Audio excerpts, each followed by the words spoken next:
Hi friends, welcome to Geethu's kitchen. ഇന്ന് ഞാനിവിടെ തയ്യാറാക്കാൻ പോകുന്നത് ഒരു സ്ട്രോബെറി കേക്കാണ് കേട്ടോ. ഇത് വളരെ ഈസി ആയിട്ട് തയ്യാറാക്കിയെടുക്കാൻ പറ്റുന്ന ഒരു കേക്കാണ്. എൻ്റെ കയ്യിലപ്പോൾ കുറച്ച് സ്ട്രോബെറിയുടെ ക്രഷ് ഇരിപ്പുണ്ടായിരുന്നു, അപ്പോൾ ഞാൻ അത് വെച്ചിട്ടാണ് ഈ കേക്ക് തയ്യാറാക്കുന്നത്. കുട്ടികൾക്കൊക്കെ വളരെ ഇഷ്ടപ്പെട്ട ഒരു ഫ്ലേവറാണ് സ്ട്രോബെറി എന്ന് പറയുന്നത്. എൻ്റെ മോനൊക്കെ ആണെങ്കിലും സ്ട്രോബെറിയുടെ കേക്ക്, സ്ട്രോബെറി ഐസ്ക്രീം എന്നൊക്കെ പറയുന്നത് വളരെ ഇഷ്ടപ്പെട്ട ഒരു ഫ്ലേവറാണ്. അപ്പോൾ നമുക്ക് സ്ട്രോബെറി കേക്ക് എങ്ങനെ തയ്യാറാക്കാമെന്ന് നോക്കാം. അതിനു മുമ്പ് എൻ്റെ ചാനൽ ഇതുവരെ സബ്സ്ക്രൈബ് ചെയ്തിട്ടില്ലെങ്കിൽ ഒന്ന് സബ്സ്ക്രൈബ് ചെയ്ത് സപ്പോർട്ട് ചെയ്യണം. കൂടെ നോട്ടിഫിക്കേഷനായി ആ ബെൽ ഐക്കൺ കൂടി ഒന്ന് ക്ലിക്ക് ചെയ്തേക്കണം കേട്ടോ. അപ്പം നമുക്ക് കേക്ക് തയ്യാറാക്കാനായിട്ട് ഒരു ബൗളിലേക്ക് അരിപ്പ വെച്ചിട്ട് നമുക്ക് 1 കപ്പ് മൈദ, 1 teaspoon baking powder, 1/2 teaspoon baking soda, 2 table spoon milk powder, ഞാൻ എവരിഡേയുടെ മിൽക്ക് പൗഡറാണ് ഉപയോഗിച്ചത്.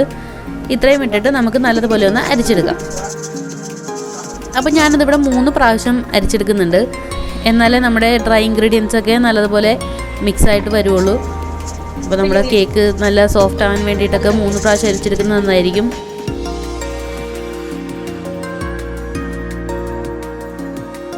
ഇനി നമുക്ക് ഇതിന് വേണ്ടുന്ന വെറ്റ് ഇൻഗ്രീഡിയൻസ് തയ്യാറാക്കാം. അതിനായിട്ട് ഒരു ബൗളിലേക്ക് 3 മുട്ട ഇട്ട് കൊടുക്കാം. ഇനി നമുക്കിതിലേക്ക് ഒരു 1/4 ടീസ്പൂണോളം ഉപ്പിട്ട് കൊടുക്കാം. ഒരു ടീസ്പൂണോളം വാനില എസൻസ് കൂടി നമുക്ക് ഇതിലേക്ക് ഒഴിച്ചു കൊടുക്കാം. ഞാനിതിൻ്റെ അകത്ത് ബട്ടർ എസൻസ് കൂടി ചേർക്കുന്നുണ്ട്. ഒരു ബട്ടറിൻ്റെ ഒരു നല്ലൊരു ഫ്ലേവർ കിട്ടും.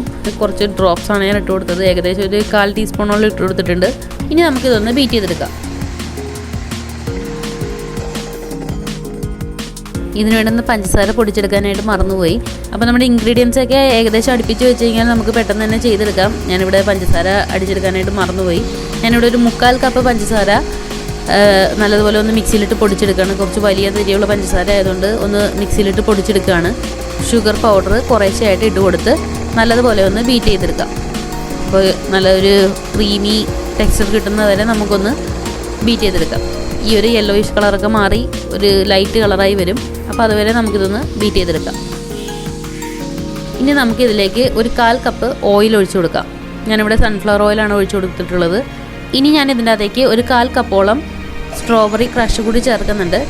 അപ്പോൾ എൻ്റെ കയ്യിൽ സ്ട്രോബെറി എസൻസ് ഉണ്ടായിരുന്നില്ല. ഈ ക്രഷ് ഇരുന്നുകൊണ്ടാണ് ഞാൻ സ്ട്രോബെറി കേക്ക് തയ്യാറാക്കിയത്. അപ്പോൾ സ്ട്രോബെറിയുടെ നല്ലൊരു ഫ്ലേവറൊക്കെ വേണമെന്നുണ്ടെന്നുണ്ടെങ്കിൽ നമുക്ക് സ്ട്രോബെറി എസൻസോ അല്ലെങ്കിൽ സ്ട്രോബെറി എമൽഷനൊക്കെ ചേർത്ത് കൊടുക്കാം. എന്നിട്ട് നമുക്ക് നല്ലതുപോലെ ഒന്ന് ബീറ്റ് ചെയ്തെടുക്കാം. അപ്പോൾ ഓയിലൊക്കെ ഒഴിച്ചിട്ട് ജസ്റ്റ് ഒന്നെല്ലാം കൂടി മിക്സ് ആകുന്ന രീതിയിൽ ബീറ്റ് ചെയ്താൽ മതി. ഓവറായിട്ട് ബീറ്റ് ചെയ്യേണ്ട ആവശ്യമില്ല. അപ്പോൾ ഓയിലും ക്രഷൊക്കെ ഒന്ന് മിക്സായി വന്നിട്ടുണ്ട്. ഇനി നമുക്ക് ഇതിൻ്റെ അകത്തേക്ക് നമ്മുടെ ഡ്രൈ ഇൻഗ്രീഡിയൻസ് അരിച്ച് മാറ്റി വെച്ചിട്ടുള്ളത് കുറേശ്ശെയായിട്ട് ഇട്ടൊന്ന് മിക്സ് ചെയ്തെടുക്കാം. ഞാനിവിടെ ബീറ്റർ വെച്ചിട്ട് തന്നെയാണ് മിക്സ് ചെയ്തെടുക്കുന്നത്. നിങ്ങൾക്ക് വേണമെന്നുണ്ടെങ്കിൽ ബീറ്റർ മാറ്റിയിട്ട് സ്പാച്ചുല എന്തെങ്കിലും വെച്ചിട്ട് ഫോൾഡ് ചെയ്തെടുക്കാം. അപ്പോൾ കുറേശ്ശെയായിട്ടിട്ട് നമുക്ക് ഇതൊന്ന് ചെറിയ സ്പീഡിലിട്ട് ഒന്ന് മിക്സ് ചെയ്തെടുക്കാം. അപ്പോൾ നമ്മുടെ ഫ്ലവർ മിക്സ് ചെയ്ത് കഴിഞ്ഞിട്ട് ഒരുപാട് ബീറ്റ് ചെയ്യാൻ പാടില്ല. ജസ്റ്റ് ഒന്നെല്ലാം മിക്സ് ആവുന്ന വരെ ഒന്ന് ബീറ്റ് ചെയ്തെടുത്താൽ മതി. ഇനി ഞാൻ ഇതിലേക്ക് കുറച്ച് കളറിന് വേണ്ടിയിട്ട് ഒരു പിങ്ക് കളർ ചേർത്ത് കൊടുക്കുകയാണ്. ഇനി നമുക്കിതിലേക്ക് ഒരു 2 ടേബിൾ സ്പൂണോളം പാല് ചേർത്ത് കൊടുക്കാം. ഇനി നമുക്കിത് നല്ലതുപോലെ ഒന്ന് മിക്സ് ചെയ്തെടുക്കാം. അപ്പോൾ നമ്മുടെ പൊടിയൊക്കെ നല്ലതുപോലെ മിക്സായി വന്നിട്ടുണ്ട്. ഇനി നമുക്കൊരു സ്പാച്ചുല വെച്ചിട്ട് ഒന്ന് സൈഡൊക്കെ ഒന്ന് ക്ലീൻ ചെയ്ത് ഒന്നുകൂടി ഒന്ന് ഫോൾഡ് ചെയ്ത് കൊടുക്കാം. ഇനി ഞാൻ ഇതിലേക്ക് 1/2 ടീസ്പൂണോളം വിനാഗിരി ചേർത്ത് കൊടുക്കുന്നുണ്ട്. അപ്പോൾ വിനാഗിരി ചേർക്കുമ്പോൾ നമ്മുടെ കേക്ക് കുറച്ചുകൂടി സോഫ്റ്റ് ആവും. അതിന് വേണ്ടിയിട്ടാണ് ഞാനിവിടെ വിനാഗിരി ചേർത്ത് കൊടുക്കുന്നത്. വേണ്ടാന്നുണ്ടെങ്കിൽ സ്കിപ്പ് ചെയ്യാം. ഇനി നമുക്കിത് നല്ലതുപോലെ ഒന്ന് ഫോൾഡ് ചെയ്തെടുക്കാം. ഇനി നമുക്ക് ഈ കേക്ക് ബാറ്റർ നമ്മൾ ഗ്രീസ് ചെയ്ത് വെച്ചിട്ടുള്ള കേക്ക് ടിന്നിലേക്ക് ഒഴിച്ചു കൊടുക്കാം. അപ്പോൾ ഞാനിവിടെ പാൻ ഇവിടെ നേരത്തെ തന്നെ പ്രീഹീറ്റ് ചെയ്യാൻ വെച്ചിട്ടുണ്ടായിരുന്നു. ഏകദേശം ഒരു 10 മിനിറ്റിൻ്റെ അടുത്തായിട്ടുണ്ട് പാൻ പ്രീഹീറ്റ് ചെയ്യാൻ വെച്ചിട്ട്.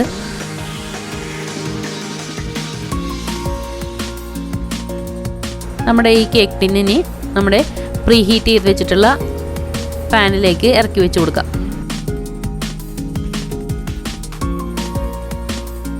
അപ്പോൾ പാനിൻ്റെ അകത്ത് ചെറിയൊരു സ്റ്റാൻഡൊക്കെ ഇട്ടിട്ട് ഞാനിവിടെ പ്രീഹീറ്റ് ചെയ്യാൻ വേണ്ടി വെച്ചിട്ടുള്ളതായിരുന്നു.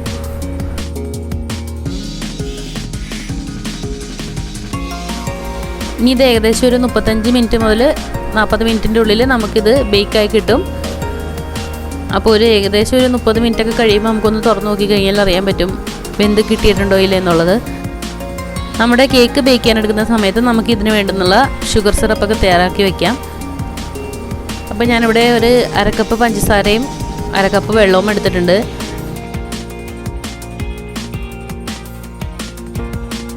അതൊന്ന് തിളച്ച് വരുമ്പോൾ നമുക്ക് അതിലേക്ക് ഒരു 1/4 കപ്പ് സ്ട്രോബെറി ക്രഷ് ആഡ് ചെയ്ത് കൊടുക്കാം. ഇനി നമുക്ക് ഇതിലേക്ക് ഒരു 5-6 ഡ്രോപ്സ് നാരങ്ങ നീര് ആഡ് ചെയ്ത് കൊടുക്കാം. ഇനി ഇത് നല്ലതുപോലെ ഒന്ന് ചൂടാറി കിട്ടണം. അപ്പോഴേക്കും നമ്മുടെ കേക്ക് ബേക്കായി വന്നിട്ടുണ്ട്. അപ്പോൾ ഞാനൊരു 30 മിനിറ്റ് കഴിയുമ്പോൾ തുറന്ന് നോക്കിയപ്പോൾ ചെറുതായിട്ടൊന്നും കൂടി വേവാനുണ്ടായിരുന്നു. സ്ക്വയർ ക്ലീനായിട്ട് കിട്ടിയില്ലായിരുന്നു. ഇപ്പോൾ തുറന്ന് കഴിഞ്ഞപ്പോൾ സ്ക്വയറൊക്കെ നല്ല ക്ലീനായിട്ട് കിട്ടിയിട്ടുണ്ട്. നമ്മുടെ കേക്ക് നല്ലതുപോലെ ബേക്കായിട്ട് കിട്ടിയിട്ടുണ്ട്. സൈഡൊക്കെ നല്ല കറക്റ്റായിട്ടുള്ള പാകമാണ്. നമ്മുടെ സൈഡൊന്നും കരിങ്ങൊന്നും പോയിട്ടൊന്നുമില്ല. വളരെ സോഫ്റ്റായിട്ടുള്ള കേക്കാണ്. ഇനി നമുക്കിതൊരു ട്രേയിലേക്ക് തട്ടാം. അപ്പോൾ നമ്മുടെ കേക്ക് തട്ടിയെടുത്ത് മാറ്റിയതിന് ശേഷം നമുക്കിതൊന്ന് ചൂടാറിയിട്ട് വേണം ലെയർ ചെയ്തെടുക്കാനായിട്ട്.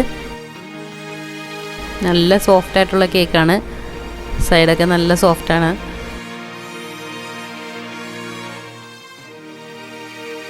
ഇനി നമുക്കിതൊന്ന് ലെയർ ചെയ്തെടുക്കാം. ഞാനിതിവിടെ 3 ലെയറായിട്ടാണ് കട്ട് ചെയ്യുന്നത്. കുറച്ചുകൂടി നീളമുള്ള കത്തിയാണെങ്കിൽ നമുക്ക് നല്ല കറക്റ്റായിട്ട് കട്ട് ചെയ്ത് കിട്ടാൻ പറ്റും. എൻ്റെ കത്തിക്ക് കുറച്ച് നീളം കുറവാണ്. അതാണ് ഈ സൈഡ് ഒന്ന് കട്ടിങ് എത്താണ്ട് വന്നത്. അപ്പോൾ നമുക്കിതൊന്ന് ഇതുപോലെ തിരിച്ചു കൊടുത്തു കഴിഞ്ഞാൽ എല്ലാ സൈഡിലോട്ടും കത്തി ചെന്നോളും. ഈ ലെയർ കറക്റ്റായിട്ട് കിട്ടി. അപ്പോൾ വളരെ സോഫ്റ്റായിട്ടുള്ള കേക്കാണ്. ഇനി നമുക്കിതിന് വേണ്ട വിപ്പിംഗ് ക്രീം തയ്യാറാക്കിയെടുക്കാം. ഞാനിവിടെ റിച്ച് ഗോൾഡിൻ്റെ വിപ്പിംഗ് ക്രീമാണ് ഉപയോഗിച്ചിട്ടുള്ളത്. ഇതൊരു 1.5 കപ്പോളം ഞാൻ എടുത്തിട്ടുണ്ട്. ഇനി നമുക്കിതൊന്ന് ബീറ്റ് ചെയ്തെടുക്കാം. ഇനി നമുക്കിതിലേക്ക് ഒരു ടീസ്പൂണോളം വാനില എസൻസ് ഒഴിച്ചു കൊടുക്കാം. അപ്പോൾ നിങ്ങളുടെ കയ്യിൽ സ്ട്രോബെറി എസൻസ് ഉണ്ടെന്നുണ്ടെങ്കിൽ അത് ഒഴിച്ചു കൊടുക്കാം. എൻ്റെ കയ്യിൽ സ്ട്രോബെറി എസൻസ് ഉണ്ടായിരുന്നില്ല. അപ്പോൾ സ്ട്രോബെറി എസൻസ് ഉണ്ടെങ്കിൽ കുറച്ചും കൂടി ആ ഒരു സ്ട്രോബെറിയുടെ ഫ്ലേവർ മുമ്പിൽ നിൽക്കും. ഇനി ഞാൻ ഇതിലേക്ക് 2 ടീസ്പൂണോളം ഐസിങ് ഷുഗർ ആഡ് ചെയ്ത് കൊടുക്കുന്നുണ്ട്. അത് വേണമെന്നുണ്ടെങ്കിൽ മാത്രം ആഡ് ചെയ്ത് കൊടുത്താൽ മതി. കാരണം റിച്ച് ഗോൾഡിൻ്റെ വിപ്പിംഗ് ക്രീമിന് ആവശ്യത്തിന് മധുരം ഉണ്ടാവും. എനിക്ക് കുറച്ച് മധുരം കൂടുതൽ വേണം. അതുകൊണ്ടാണ് ഞാൻ 2 ടീസ്പൂണോളം ആഡ് ചെയ്ത് കൊടുത്തിട്ടുള്ളത്. ഇനി ഞാൻ ഇതിൻ്റെ അകത്ത് കളറിന് വേണ്ടിയിട്ട് കുറച്ച് പിങ്ക് കളർ ആഡ് ചെയ്ത് കൊടുക്കുന്നുണ്ട്. ഇനി നമുക്കിത് നല്ലതുപോലെ ഒന്ന് ബീറ്റ് ചെയ്തെടുക്കാം.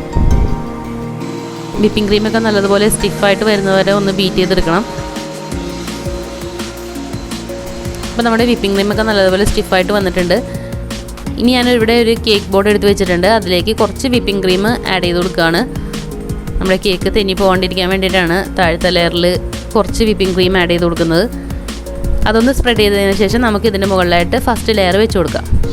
ഇനി നമുക്ക് ഇതിലേക്ക് സ്ട്രോബെറി സിറപ്പ് തയ്യാറാക്കി വെച്ചിട്ടുള്ളത് ഒഴിച്ചു കൊടുക്കാം. അപ്പോൾ ഈ സ്ട്രോബെറി സിറപ്പ് കൊണ്ട് നമുക്ക് ഇതിൻ്റെ അകത്ത് കുറച്ചുകൂടി സ്ട്രോബെറിയുടെ ടേസ്റ്റൊക്കെ കിട്ടും. അതുകൊണ്ടാണ് ഞാനിവിടെ ഷുഗർ സിറപ്പിൽ കുറച്ച് സ്ട്രോബെറി ക്രഷ് കൂടി ആഡ് ചെയ്തത്. ഇനി നമുക്ക് ഇതിൻ്റെ മുകളിലായിട്ട് ഫസ്റ്റ് ലെയർ ക്രീം സ്പ്രെഡ് ചെയ്ത് കൊടുക്കാം. ക്രീമൊക്കെ നിങ്ങളുടെ ഇഷ്ടത്തിനനുസരിച്ച് സ്പ്രെഡ് ചെയ്ത് കൊടുക്കാം. ഞാനിവിടെ വീട്ടിൽ കഴിക്കാൻ വേണ്ടിയിട്ട് ഉണ്ടാക്കുന്നതാണ്. ഞാനിവിടെ ഒരു മീഡിയം ഇതിലാണ് ക്രീം സ്പ്രെഡ് ചെയ്ത് കൊടുത്തിട്ടുള്ളത്. അപ്പോൾ കുറച്ചുകൂടി കട്ടിക്ക് വേണമെന്നുണ്ടെങ്കിൽ നിങ്ങൾക്ക് അതേപോലെ കുറച്ചുകൂടി ക്രീം ഇട്ടിട്ട് സ്പ്രെഡ് ചെയ്ത് കൊടുത്താൽ മതി. ഇനി നമുക്ക് ഇതിൻ്റെ മുകളിലായിട്ട് കുറച്ച് സ്ട്രോബെറി ക്രഷ് കൂടി ഇട്ട് ഒന്ന് സ്പ്രെഡ് ചെയ്ത് കൊടുക്കാം. അപ്പോൾ ഈ നമ്മുടെ ഈ സ്ട്രോബെറി ക്രഷിൻ്റെ ഒരു ചെറിയൊരു പുളിയും ചെറിയൊരു മധുരവും കൂടിയ ഒരു ഇതൊക്കെ നമുക്ക് ഇടയ്ക്ക് കിട്ടുമ്പോൾ നമ്മൾ ഇതിൻ്റെ അകത്ത് സ്ട്രോബെറിയുടെ എസൻസോ അല്ലെങ്കിൽ എമൽഷനോ ഒന്നും ചേർക്കാത്തതിൻ്റെ ഒരു കുറവ് നമ്മളറിയില്ല. ഇനി നമുക്ക് ഇതിൻ്റെ മുകളിലായിട്ട് അടുത്ത ലെയർ കേക്ക് വെച്ച് കൊടുക്കാം. ഇനി നമുക്കിത് സ്ട്രോബെറി സിറപ്പ് വെച്ചിട്ട് ഒന്ന് വെറ്റ് ചെയ്ത് കൊടുക്കാം. ഇനി നമുക്ക് ഇതിന് മുകളിലായിട്ട് അടുത്ത ലെയർ ക്രീം സ്പ്രെഡ് ചെയ്ത് കൊടുക്കാം. അപ്പോൾ നമ്മുടെ ക്രീമൊക്കെ ഒന്ന് ഈവണായിട്ട് സ്പ്രെഡ് ചെയ്തതിന് ശേഷം നമുക്ക് നമ്മുടെ സ്ട്രോബെറി ക്രഷ് വീണ്ടും നമുക്ക് ആഡ് ചെയ്ത് കൊടുക്കാം. ഇനി നമുക്ക് ഏറ്റവും ടോപ്പ് ലെയറും കൂടി വെച്ച് കൊടുത്തിട്ട് നമുക്ക് അതുകൂടി ഒന്ന് വെറ്റ് ചെയ്തെടുക്കാം.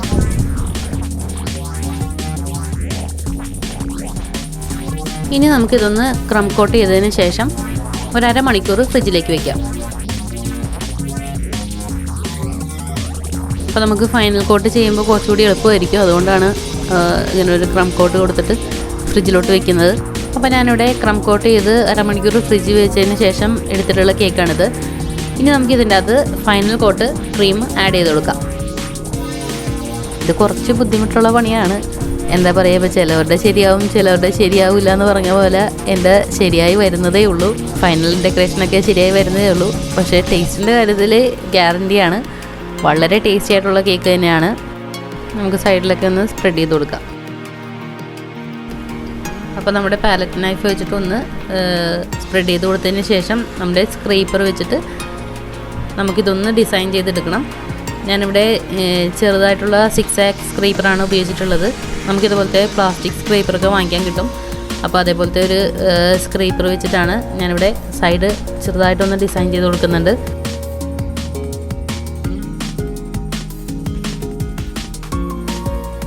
ഇനി ഞാൻ കുറച്ച് വിപ്പിംഗ് ക്രീം ഇവിടെ ഒരു ഐസിങ് ബാഗിലോട്ട് ആക്കിയിട്ടുണ്ട്. അപ്പോൾ ഞാൻ സ്റ്റാർ നോസിലാണ് ഇട്ടിട്ടുള്ളത്. അത് വെച്ചിട്ട് നമുക്കൊന്ന് ഒരു ഫ്ലവർ പോലെ ഒന്ന് റൗണ്ട് ചെയ്ത് കൊടുക്കാം. അതിൻ്റെ മുകളിലായിട്ട് നമുക്ക് കുറച്ച് സ്ട്രോബെറി ക്രഷ് ആഡ് ചെയ്യണം. അപ്പോൾ ഞാനിവിടെ ഞാൻ ആദ്യം നടുക്ക് മാത്രമാണ് ഉദ്ദേശിച്ചത്. അപ്പോൾ അതൊരു ഫിനിഷിങ് ആയില്ല. അപ്പോൾ അതുകൊണ്ട് 2 ലെയറായിട്ട് ഒന്ന് റൗണ്ട് ചെയ്ത് കൊടുത്തതിന് ശേഷം അതിൻ്റെ അകത്ത് നമുക്ക് കുറച്ച് സ്ട്രോബെറി ക്രഷ് ആഡ് ചെയ്ത് കൊടുക്കാം. ബാക്കി വന്ന ക്രീം വെച്ചിട്ട് നമ്മൾ ഈ സൈഡൊക്കെ ചെറുതായിട്ടൊന്ന് ഇഷ്ടമുള്ള രീതിയിൽ ഡെക്കറേറ്റ് ചെയ്തെടുക്കാം.